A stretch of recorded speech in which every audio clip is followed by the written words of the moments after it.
asalaamaaleykum wa rahmatulah xam naa egsi nañ tey ci bisu altine bi moo nekk lecture su ngeen fàttalikoo jëloon nañ fathatun mu tolloog a jëloon nañ kasratun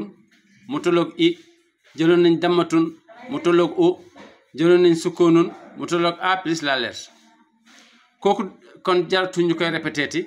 tari nañ ko ñëpp mun nañ ko rafet na. jëloon nañ alifun jël ñeenti maskam a i u e jëloon nañ baaun jël ñeenti maskam ba bi bu ab jëloon nañ yaaun jël ñeenti maskam ya yi yu ay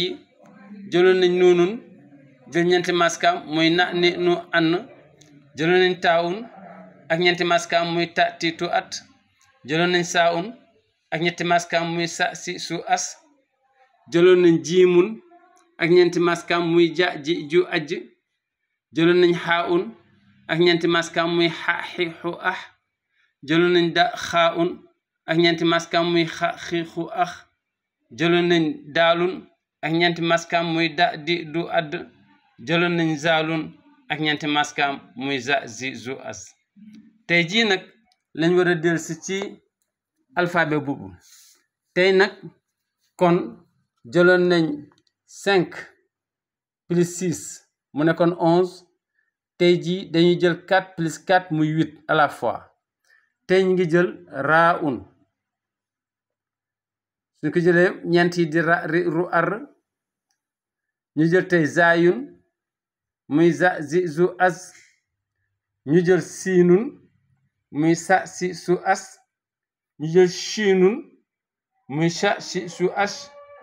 ñu jël soodun muy so si su as ñu jël doodun muy do di du add ñu jël tooun muy ta ti tu at ñu jël zoun muy za zi zu az kon yooyu mooy yi nga xam ne moom lañ jël tey muy raaun zaayun siinun shiinun soodun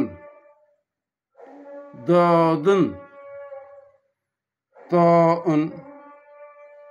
zoun su ko defee noonu la ñuy avancé nag léegi kon raaun zaayun siinun